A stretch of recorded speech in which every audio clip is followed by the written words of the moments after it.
And so, without further ado, I don't want to take any more of your time. Please, please, please welcome me in passing it to Abby Newhouse, who will be starting for a little bit for tonight's Author's Corner.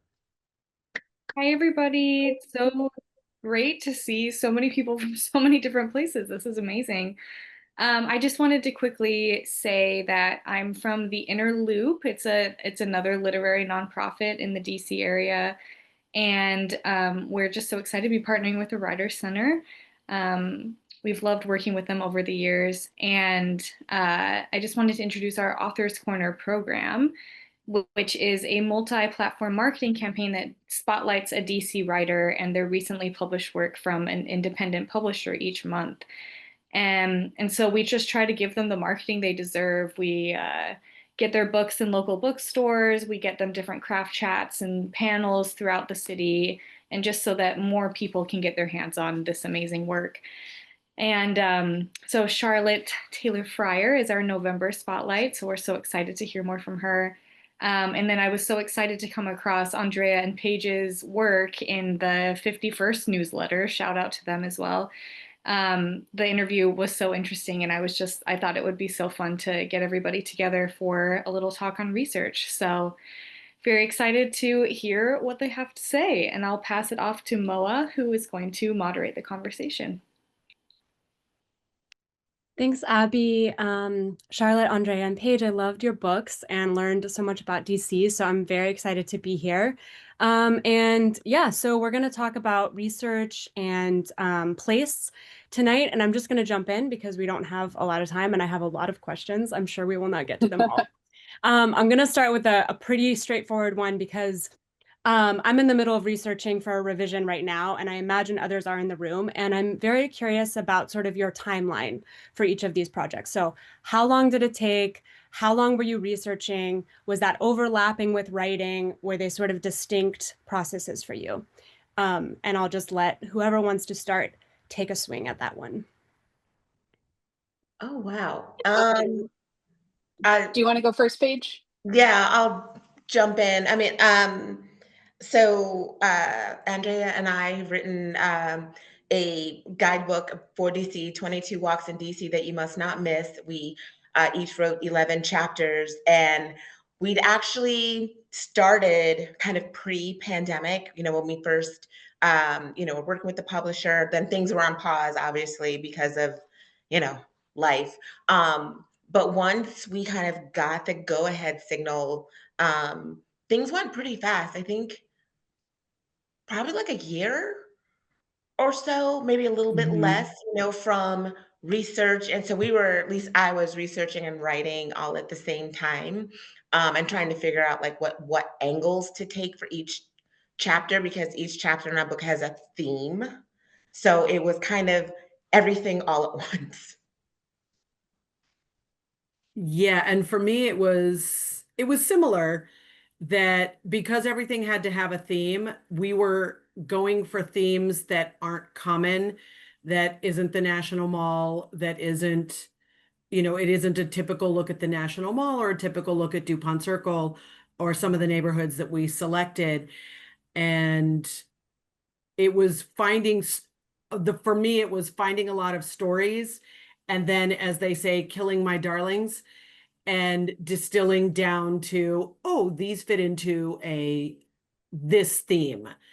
And some of the themes were really easy to conjure. Some of them were a little more complicated, but that was kind of a fun process to find the theme for me. Yeah.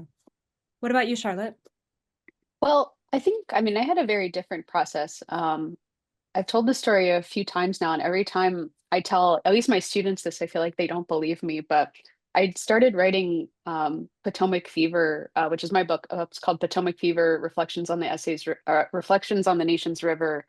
I really began with like note taking that allowed me to like not focus on another work. Like I was writing my dissertation at the time, on a totally very different subject, but I had moved to DC, and I was trying, like, honestly pretty desperately to figure out what this city was about.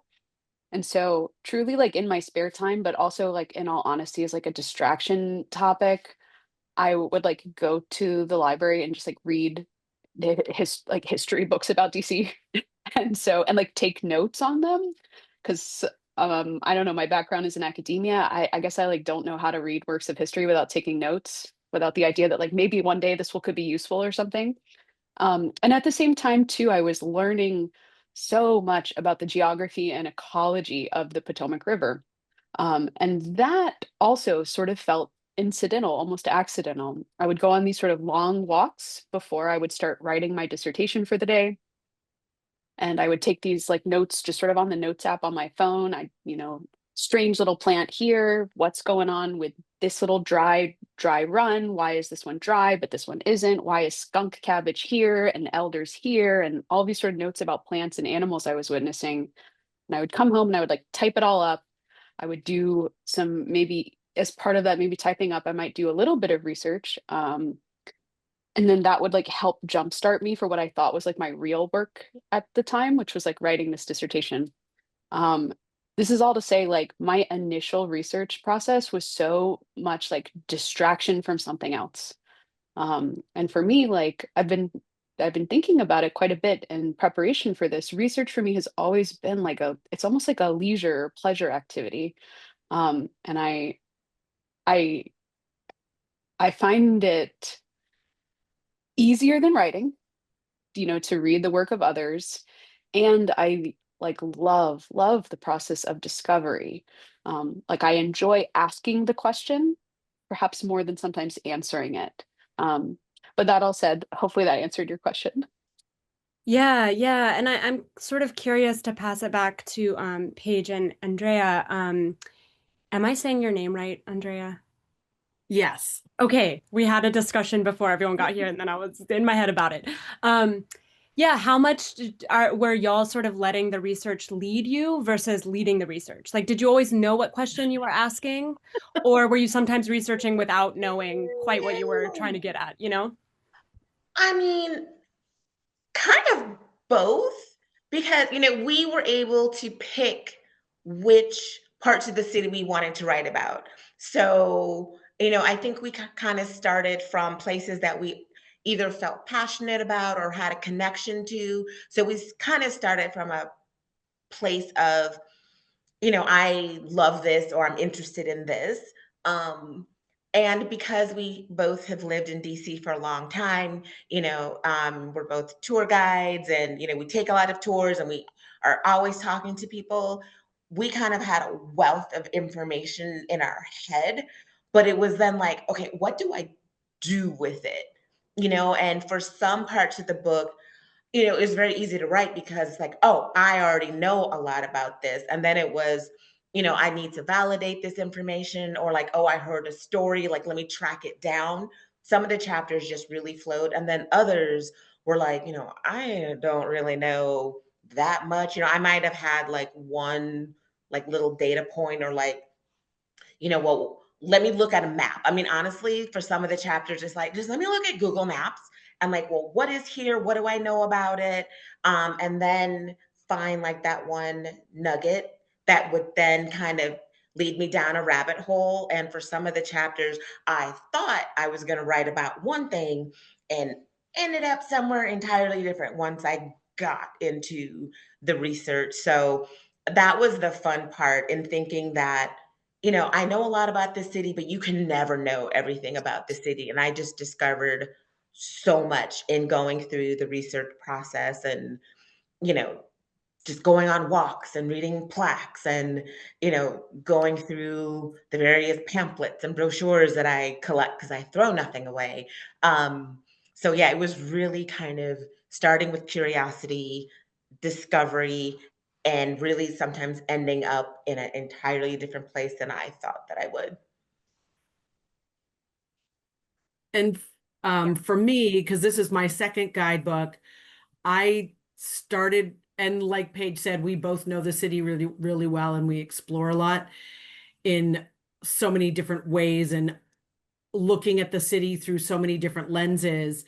And a lot of times I just find myself discovering lenses that I didn't think about, through which to see the history or the culture of the city. But I started with lists because once we hashed out who was doing what neighborhood and how, covering the whole city, we got 7 of the 8 wards, and Ward 7, go ahead, you can scold me. I tried really, really hard with Ward 7, but in writing some of them, we did have to sub out a few things. I had to sub out one because I just couldn't make it. There were so many stories, but it wasn't conducive to a walk through by way of a guidebook. But I started with lists of places that I knew or that I wanted to look into. And then there's always the rabbit hole. I go down to some place that I think that I know, and magically find more little details. And at some point, Paige and I were editing like fury, because the format got changed on us a few times because it's a new branch of this series. And we're like, you said so many thousand words, and now we have to cut it down by how many thousands of words? The cutting is harder than the writing. But for me, the long and the short of it is I started with lists and then started walking around the neighborhoods and finding more places that I didn't know I didn't know. Thank you. That's a perfect segue into my next question, and maybe we can start with Charlotte for this one, if you're comfortable, Charlotte. Yeah. I think with any writing, but especially with writing that has been heavily researched, as both of these books are, it's just as much a process of exclusion as inclusion, right? Which Andrea was just talking about. And I would love to hear how you made decisions about what was left out of your book. And if you have examples, that's really helpful, and how you went through that sort of decision-making process, discernment process about what didn't make it in. Oh, that's a really good question, Moa. Paige and Andrea, like as you were speaking, I was trying to think, very concretely what was like my process for each of these essays.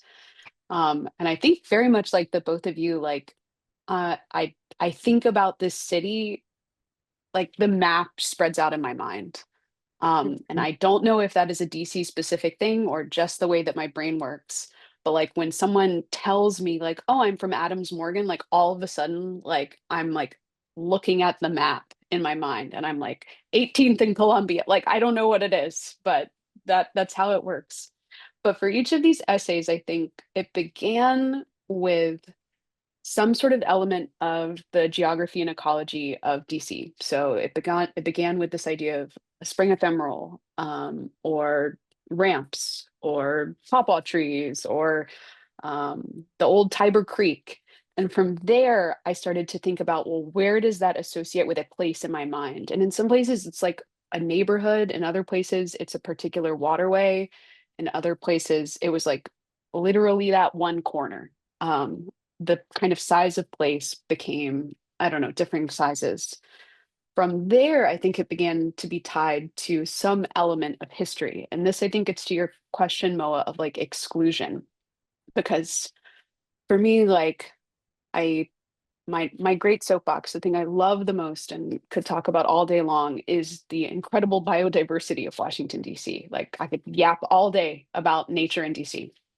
But the exclusion came with what elements of history became tied to those elements of geography and ecology in the city. Because at some point, I realized that one thread of this book would involve me. There is a sort of personal narrative that's woven throughout the essays in Potomac Fever, which involves like me sort of coming to, I don't know, a sense of belonging in DC. And with that understanding, I think that is where a lot of the exclusion fell away, because I started thinking about which histories do not tie as well to that personal narrative. And even though I would have loved to have written, a whole long essay about river otters, or oh my gosh, so many different plants, like big botany girl over here. Like there's so many things I possibly could have written about, but those got cut, I think, in favor of being able to have an essay collection that felt cohesive and woven throughout.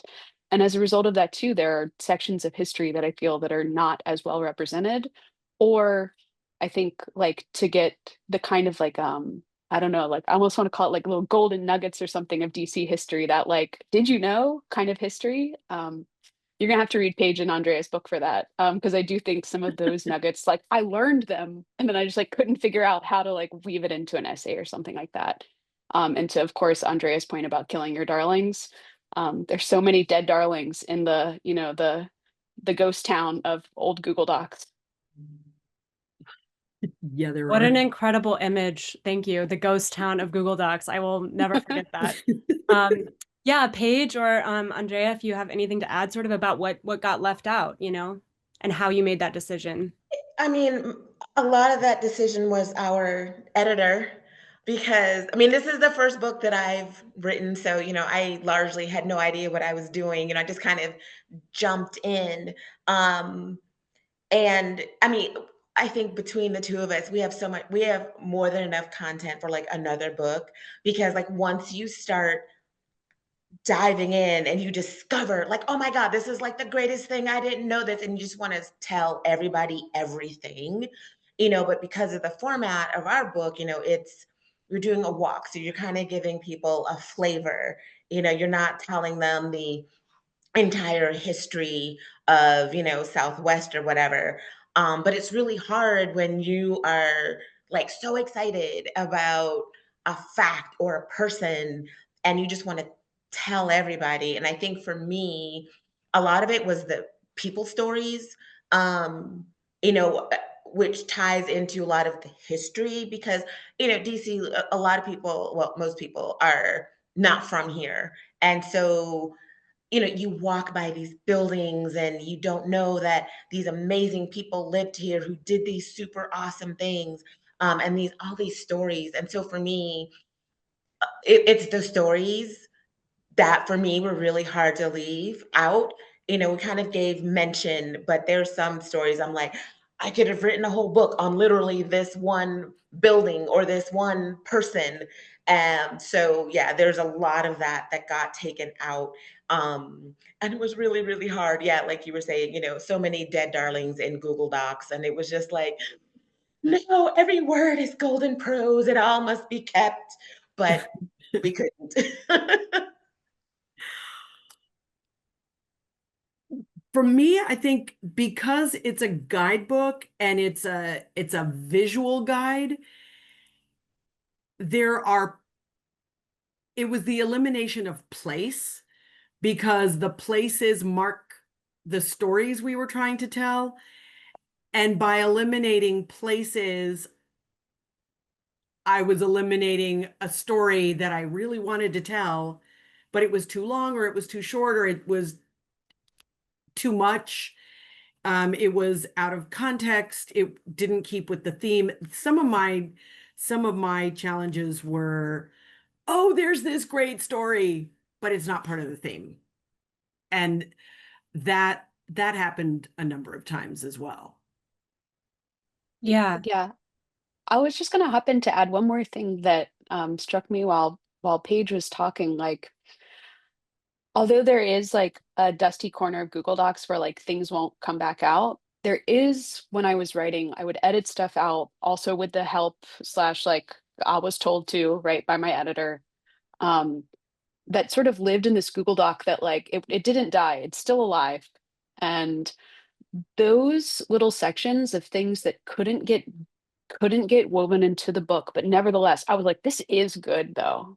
It can't live here. It doesn't fit with the narrative, but like one day this should be told. I want to do this. Um, those are often like great pieces to try to publish alongside the publication of the book. So I just had a essay come out that as like Paige was talking, it struck me. I was like, oh, that actually was a story that like was like a dusty, whatever. I keep going on with the dust, but like it was a story that like I had cut from the book. It didn't make any sense. And now it's its standalone piece. Like I had wanted to tell the story of this wonderful DC band, the Blackbirds, very popular in the 70s. I had this whole thing where I was, yes, what's up? I love it. Like I had this whole thing where I was like tying it to the history of Rocky Creek Park and segregation and integration. And then I was like, this does not fit. Okay. Like, and it it got moved to the living Google Doc where hopefully it would see the light of day. And it ended up seeing the light of day in a new format. And so sometimes I comfort myself when I'm cutting stuff out with the fact that maybe it can be the standalone. Maybe it doesn't live in the book itself, but it can find some other life. And I do think it's like an instinctive thing, whether or not that story like needs to be told and doesn't fit with the overall message of a book, or whether it really is like yeah, a darling that must die. Right. Oh, if I could just Go for tag it. on to that for 1 second, Yeah. that there was one of the things that I did with mine, if it was just a word here and a word there, or, you know, cleaning up sentence structure and better choices of words and what have you, that was just a cut and delete. But a lot of the copy that I had, if it was too much copy, I had separate documents that were my tour notes for each walk, for most of my walks. And as a guide and as someone who spends a lot of time out and about in the city, I just cut and pasted those chunks of content into completely separate documents for each walk. I said, maybe I'll use these as a guide later. Maybe I'll use them on one of my field trips. Maybe I'll refer to this for a fun nugget, a fun story. So they still exist for me too. The big chunks of information. Yeah, yeah. That's so smart. I love thinking about how it can go on to live somewhere else, even if it doesn't make it in this current project. Okay, as I was thinking about both of these books, and particularly one scene in Charlotte's book where she is actually trespassing, I was thinking about how in the US we have these very strong land ownership and trespass laws, which is not the case everywhere. And I'm curious, this is more of like a heady question, less of a concrete craft question, but I'm curious if you feel like there is such a thing as intellectual or emotional trespass in research. Like who has the right to research a thing? And how do you think about that in your own work? Well, I can go first because in some ways I feel like the essay you're talking about, like I'm literally talking about like walking onto somebody's like private land. But at the same time, I do think I love that idea of like emotional trespass, because in some ways I think my book is about getting over this feeling of emotional trespass. Um, how can I belong to this city while contributing to its gentrification and inevitable change, even if there are so many elements of the Black history of the city and the Black life of the city that I love um, and admire, and yet it does not belong to me, and it like never will. Um, that feels to me like a thing that, once again, it feels like it has to be instinctual. I feel nervous about the idea of emotional trespass as it relates to research. I almost feel like you can learn the things you want to learn. But I do think to say that it means that research is more like archival reading. And if we think about research as something that's more expansive, maybe using the landscape as a primary resource of research, or of course interviews, talking to people, um, that is where I think research becomes emotional or intellectual trespass, or just tricky territory to get into. But at the same time, like it is probably the most rewarding form of research to be able to walk towards that and figure out in concert with others what can feel right, even if like just looking at facts, maybe you're not the right person to tell the story, but you won't know that until you begin. um what a great question, Moa. Yeah, that is a great question. And I was sitting here like, oh, wow, like how do I answer that? Um, I mean, I think at least for the research and work for my chapters, it was less emotional trespass, but wanting to do the research and represent the stories correctly and accurately. Like when I had the Anacostia chapter, and like I love Anacostia so much. It's such a personal place for me, and I love everyone there. And it's where I got like the most stories from. And, when I was telling people that, oh, I'm working on this book, they were so excited that Anacostia was going to be represented in a book because of, past or current perceptions of it. And so I felt kind of like this pressure almost to represent it in a way that like wasn't going to do harm, and so trying to come up with like the angle and the approach was difficult for the chapter that I thought was going to be the easiest because it's a place I have such a connection to.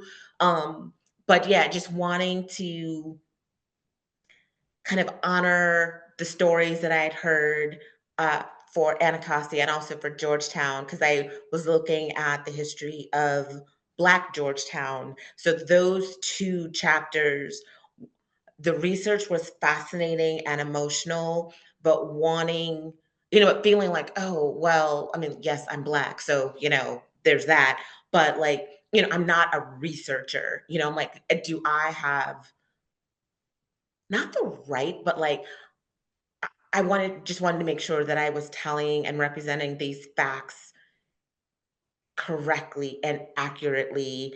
Um, and because again, like our book is, it's not political. We're not telling political stories, but like, how do you kind of balance some of the facts and history that are, not always sunshine and light, but, convey it in a way that is not uh, lessening it.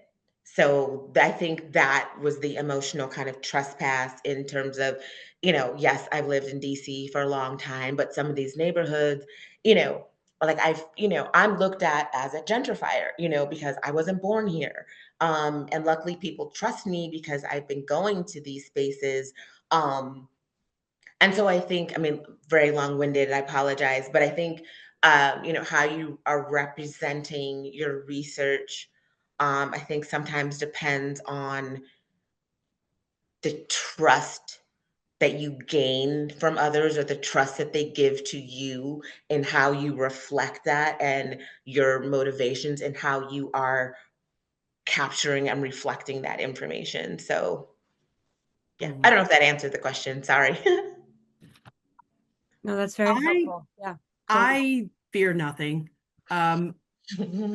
Emotional trespass for me is kind of negligible, because I'm of the opinion that the more you know, the more you know. And that sounds a little trite, but I think it's important, especially in something like this. I would rather have too much information and winnow it down than miss out on information. So I the trespass, I'm like, yeah, I'm the one that's walking through the closed gate. And I have friends who would argue that that's no joke. Because I'm looking for stories. I'm the one that walks into the coffee shop and says, hey, tell me a story. That was really hard, oddly difficult in Mount Pleasant. Like the esquineros, the guys on the corner, from all over Latin America who convene to talk and play chess and give each other information and what have you. They're very chatty, but I couldn't get them to tell me like history of the neighborhood stories and the restaurant owners of the people who've been there forever. I couldn't sweet talk that information out of them. I'm like, but I'm one of you. And they're like, that's okay. It's our story. You can find whatever, find what you find. But no, we're keeping those stories. And and that I have to respect. And it wasn't for lack of trying. But there was one incident where I did have to switch gears. I had to switch from one neighborhood and one ward in the city because I couldn't make it cohesive as a walk for a book. So I switched over to a historic cemetery and I said, I'm going to sub in a Native American story. And at some point in going through my options for people who've for Native Americans who had come to DC on business on behalf of their tribes and their nations. I found 2 unresolved murders, and I found an unmarked grave. And my editor asked me, "Why are you including an unmarked grave?" And I said, "Because he deserves to be included. We know his name, we know his tribe, we know why he was here." And at the last possible second, I got a tidbit. I got his obituary from one of the Western cowboy museums. And I'm like, this man has some identity now, a little bit more than what we knew, than the 5 sentences that I knew about him previously. So I think sometimes that it's like walking through that sense of barrier to get just a few more nuggets for the story. So I don't have a lot of shields in my way usually. Thank you. Thank you, all 3 of you. And thanks. I see the questions coming in the chat. So I'm going to ask 2 more, and then we'll shift to some audience questions. And then we've got a little treat at the end from these 3. So that was again a excellent segue. Thank you. The books involve so much walking. And so I'm curious, less about even just researching a place-based text. I'm curious how walking is part of your writing practice and your craft more broadly. So, like I write in my head a lot, right? Like when I'm not at the computer, I'm like walking, driving, biking, on the bus, whatever, and like the sentence pops into my head. Or, for some of us, writing is like a break from the walking. Sometimes it's a warm up. Sometimes it's after a day of writing. I'm just curious sort of how walking beyond these books, how it affects your writing more largely. For me, it's how I learn about a place. I mean, Andrea and I have taken walks, and people hate taking walks with us because we will stop at every plaque. We will stop and talk to every person on the corner. But and that's not even like part of my craft. I mean, this is my first book. I mean, I honestly I don't know, calling myself an author. I'm just like, I don't know. But anyway, just walking has always been something that I've done. My mom's a teacher, lived overseas, and my mom is actually the one who kind of instilled this whole desire to learn about a place, learn, what do the locals like to do? If wherever we were going, she's like, "Oh, the tours are nice, but where are our neighbors hanging out?" And so that's just, I think, part of my DNA. And because I've lived in DC for so long, um, I want to know who lived here. I want to know what happened. Like, that building looks so cool over there. Let me go see if they'll let me in. Or, the Park Service Rangers, who are like the best. So see there's a question here. Someone asked about uh, research. Park Rangers are the best. They've got stories, they've got history. They can, if you sweet talk them, they'll take you into places that public can't go. And you're not going to get that if you're like on a tour bus or if you're just looking at Wikipedia, because I think, especially for the kind of writing that Andrea and I do, like for this book, it's trying to take the stuff that people think they know about DC and show them a different side, because I think if you look for a lot of DC information, it's kind of the same stuff, kind of repackaged and repurposed with a slightly different twist. But, it's always going to be kind of like the same 5, 6 things. You know what I mean? To learn about a place, you've got to walk it. Like that's just always been my philosophy. And yeah, that's just how you find out stuff, cool plaques. You can't see that from the bus. Talking to, yeah, the park rangers are talking to the docents at museums, they're the ones with all the information. So, and I'm a huge list person, I'll be, I'm walking and I've got my notes out. I'm like, oh, there's this cool plaque on the corner of this street. Take a picture. I must learn more about this thing. Or like, oh, someone mentioned this random person. Who was that? So like I mean, God, I don't even know how much storage I have on my phone. I fear that one day it's just going to run out because I have so many notes with like one word or a couple names. And I'm like, oh yeah, that's like this random thing. At some point, I'm going to find the time to learn more about this so I can, do a post or, whatever. And I use Google Maps. I mark a lot of things on the maps. And I think walking is just part of my existence. I think it's a lot of what Paige just said. I've also lived overseas. I travel a lot.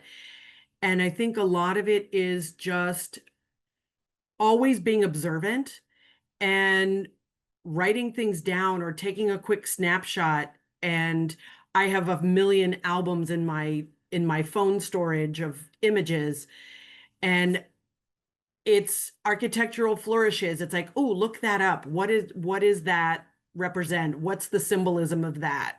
Or what generation is that? I learned from walking with an architect that you can tell the era in which a house was built by the brick pattern. I didn't know I needed to know that. But a lot of it, I think, tying into what Paige said, is that you chat with people, whether it's and other people who are great for, for the nonfiction folks or for the people who are looking for sort of uncommon prompts for their own minds. Talk to security guards in museums because they know stuff. Not every museum, some of them not so much, but in the Smithsonian's here in Washington, those security guards, they live with those artifacts and they live with those galleries and with that art every day. And they listen to people and they hear the docents and they look things up themselves and they read all the plaques. And I think talking to strangers is always a source of information. And just stopping for a second. I think so many people just walk on a mission or they walk with their phone in their hand. Don't do that. Put your phone down and carry a notebook and just carry a notebook and a pen or a crayon or whatever you want to write with and just scribble notes to yourself. It's like, oh, look that up, or oh, the line from the title of that photo is a great starting line for my next chapter, or whatever. You might find writing prompts in the most unexpected places just by walking and keeping your eyes open and looking for visual prompts and written prompts. You will be very happily surprised. Thanks. I Yeah, mean, Charlotte, anything to add? yeah, I mean, I'll second both, like, or third, I guess, both what Paige and Andrea said, like, yes, yes, yes, and yes. I think the element I can add, and I've been thinking about this a lot recently. I'm a walker. Obviously, I do a lot of walking, hiking, particularly along the Potomac River where I live. But I'm also a runner and I also bike a lot in the city. It's how I like to get around. Um, and for me, all of those practices involve kind of physicality that allows me, I mean, like in like a very literal way, like to put my body into the place.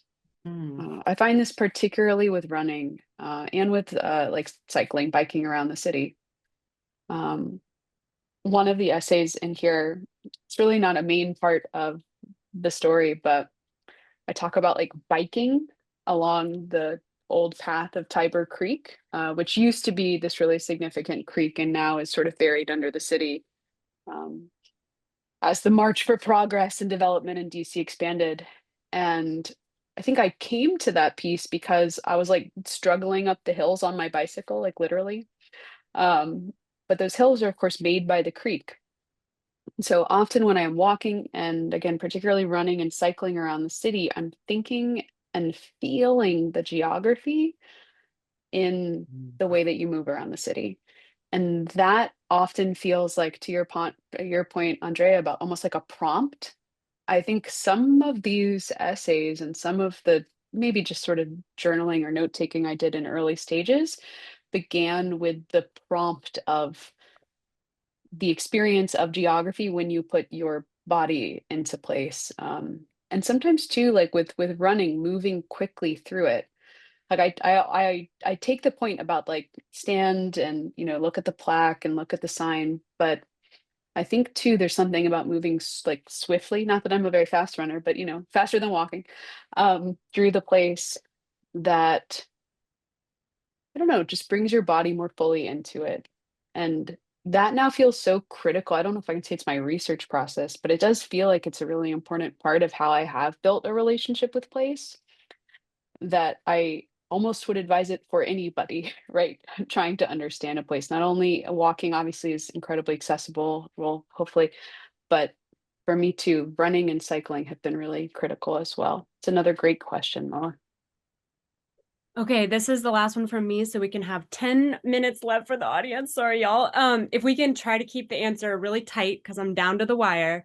I'm wondering if you can give us some advice. Obviously, you are all lifelong researchers, but when you are working on a specific project, how do you know when to stop researching? Because sometimes it feels like you could just go on forever. So for these books, when did you know, like, I'm good. I've done what I can do for this project? I mean, I have such a like quick and concrete answer, and it's like when my editor told me it was okay to stop because like I would have kept going. And if it's not an editor, I think it can be like a secondary reader. And I'll stop there. Yeah. That's great. Well, for me, because it was a walk, it's kind of procedural. There's a starting point and an ending point. So as I progressed from stop 1, stop 2, stop 23, when I got to stop 23, I was done. Yeah, I mean, I will echo what Charlotte said when, when our editor said, stop writing, we're done, we're good. Because, yeah, I could have just kept going. Yeah, editors really come in handy sometimes, right? Yep. Love them. Love them. Yeah. Love them. Okay, I'm gonna read a couple from the chat, although I know there will be more. This is a question I also had, so I love this. Shannon says, how do you balance the facts, data, technical terms from your research with creative craft elements in your writing? I can take this one first too. And I have a very as far as takeaways, this has been one of the most helpful pieces I have gotten, or helpful pieces of advices I've gotten from a teacher of creative nonfiction. So in my own classes, like I talk often with my students about scene writing, which like if I'm gonna sort of lay it out in terms of this question is the sort of like creative craft elements of writing. You want the writing to be beautiful. So scene writing with like exposition. What are all of your evidence and facts? And the piece of advice I got that I will offer it with the sort of acknowledgement that I don't always follow it is that the balance between scene writing and exposition should be 80-20. So like your piece should be more 80% scene, beautifully written feeling of place or stories of place, and 20% facts, data, technical terms, or whatever, exposition. And like I said, I don't always follow this, but I always keep it in mind, particularly when I am struggling, as I often am, with like, but here's so much history and you need to know it all. That's when I start to think like literally how many pages? If it's 20 pages, then only, 16 of them. That's got to be the scene and the personal narrative or the memoirist elements, and only 4 pages can be the history. Like I said, it's not a perfect sort of ratio, but I find it helpful to keep in mind when I'm editing, particularly for creative nonfiction. For me, it's about painting a picture because ours is a guidebook and you want people to be enticed and reeled in to the stories that you're telling. So it's storytelling in a very condensed way. So the research has to be accurate. The facts are the facts. The history is the history. But I live for the thesaurus. I don't go, I can't write without a thesaurus immediately at hand. That you use the words that you need to tell this story in a condensed way and yet leave someone with an image or a really cool story of the place they're standing in front of. Yeah, that's great. Paige, feel free to add, or I can read another question out. I mean, I think combination of what Andrea and Charlotte said, that, you know, because our book is a guidebook, it is, yeah, it's about being enticing. It's about trying to bring the stories to life. So yes, there are facts in there, but it's not history. It's yeah, it's enough to kind of pull you in, but then add a narrative. It's more of a narrative story with like some facts sprinkled in, I think, versus, a straight um, fact. Yeah, yeah. Okay, I want to sort of join two questions from the chat. One is asking, how do you research what best defines place? And some of the examples are people, built environment, geography. And then Anne had a question about the preferred sources for research about a particular place. And I feel like those two questions are talking to each other. So historical lore, people who lived there, and then of course, Google will always offer something. So thinking about those two questions kind of in conversation with each other. I would say that if you have access to a local archive, start there. Whether it's your library or if, here in Washington, we are fantastically lucky that we have access to the Library of Congress, which I didn't use very much, but we also have here our central library that has a people's archive. I lived there. I know all the librarians now. I know all the archivists. And it's also a really quiet place, but I would say start with your local archive, your local historical society. If you're looking for historic fact and interesting stories of place and of people from the environment that you're writing for, or your scenery, start with your archive and your library, your local library. I would say get physical, go into the room, go into the building, because some of these old libraries and archives have real books that you can thumb through and find these cool stories from 1897 or 2014. And we have here, I found great ones that were newspaper clippings. I found great newspaper clippings. Yep. Totally gonna echo and give a shout out to your local library. So some of my chapters also dealt with like architecture. So any like city planning, because they have to file plans, and so there's detailed histories that they have to pull in, preservation societies, any historical societies, churches, God, so many. Museums. Museums, like I was saying, the National Park Service, the Rangers, love them forever. Ask, your older neighbors, for stories, because here in Washington, people think that no one is from DC. There's so many Washingtonians, and they've got so many stories. They can tell you about, what a neighborhood used to look like, or about, local characters to add color, and they love to talk. They want people to talk to keep those stories going on. So yeah, and for most topics, there is going to be like a society or an organization or something that is passionate about it or is dedicated to it. Ask them. Yeah. 100% ask them. And sit on the stoop with strangers and have them tell you stories. Because according to the neighbors, they tell you good lore and personal stories. Charlotte, any last words for that one? Yeah, I think that it's so dependent on what place it is. Like, as I'm hearing you, Paige and Andrea, like describe, talk to the park rangers, talk to the people on the stoop. To me, I'm like, that makes a lot of sense in DC. And I do think that's true for a lot of other places, but I can imagine other places that you might talk about where the entry point may not be as clearly delineated through people who want to talk, um, or places too where like the geography or the built environment itself like prevents access. And so it's hard to answer this like broadly with place.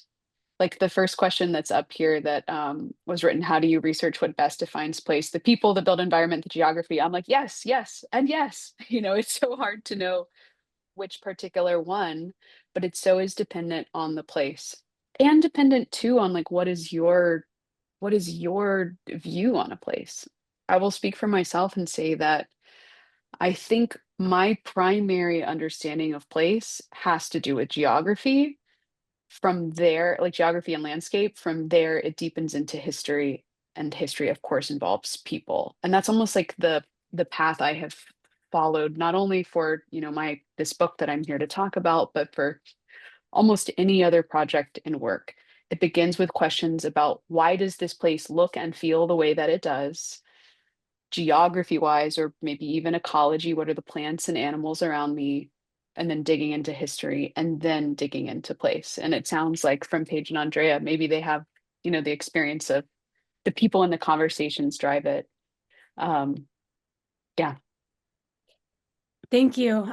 Gloria, I'm sorry I didn't get to ask your question. I know Gloria and Gloria's brilliant. So I'm going to ask these three your question later, and then I'm going to give you an answer to it. But we wanted to end with a writing prompt. And also I would love so let's put the writing prompt in the chat so everyone can see it. And then I would also love for each of you to put in the chat a recommended reading, either a book that uses research and place, these things we've been talking about, or a craft book that you just recommend for writers. And I don't know, Sure. do you feel that putting the writing prompt in the chat will work for your writing prompt, or do you need to say anything to the audience before we say Mine's a little long-winded. I can probably say it faster than I can type it. Great. Is that all right? Yeah, So Brandon's saying yes. Okay, so mine is to go out, put your walking shoes on we're talking about walking. Go for a 30-minute walk, put no headphones, no phone, none of it. Put it all away, ignore all those alerts, and just go for a 30-minute walk. It could be in your own neighborhood that you've walked 50,000 times. It can be a neighborhood that's new to you that you want to explore. Take a notebook and a pen or a crayon to write your notes. Just scribble down what you see, or if you draw, maybe draw a few things that you see. And at the end of your 30 minutes, find yourself a place to sit or stand or whatever works for you, maybe a coffee shop, maybe a bench, and write down a half a page to a page, just free form, what that felt like to be completely detached from your electronics and completely involved in your five senses. And touch things, smell things, stick your face in flowers, and write down all those thoughts of what came to your mind as you were taking that walk. And I would suggest that you do that periodically. Thank you. And we've got Charlotte's prompt in the chat. And Paige, do you want to drop it in the chat, or? I think mine is a little long too, so if you don't mind, I'm gonna say mine. Okay. Little similar to Andrea's, but okay. So for mine, it's imagine that you have discovered a map. It's a map inside of an old book. There's notes scribbled on it. There's symbols. And there's like an X marks the spot. But you don't have any other information. You're trying to decipher this map. Like, what does X mean? Why is it in this book? What do these notes mean? How now with that as your basis, how are you going to discover what the X is? What do you think X is? Tell the story of what you think this map is trying to tell you.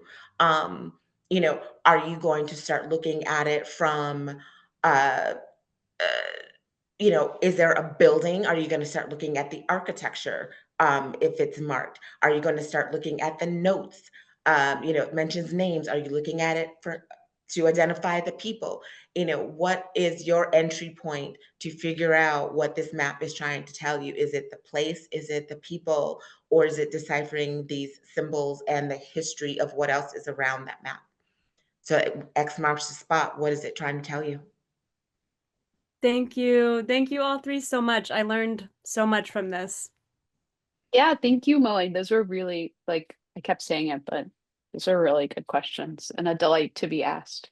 It's funny. I mean, I did not like write a book about walking, but as soon as you said it, I was like, oh dang, I did write a book about walking just like Yeah, you do. you walked a lot. You Charlotte, walked a yeah, you did. considerable amount. Yeah, I love it. Well, we'll have to go take a walk in DC together sometime, all of us. Yeah. Indeed, it's on. And let's make sure that we're keeping that round of applause going. I love seeing the hearts, the applauses, all those things. Thank you all so much for coming to tonight. I love seeing so many people invested in research and the world around them. Thank you, thank you, thank you. And we hope to see you at yet another of these virtual nights. Thank you and have a great, great night. Bye-bye. Awesome. Thank you, Brandon. Thank you. Thanks, everyone. Thank you for coming. Have a great night. Happy writing.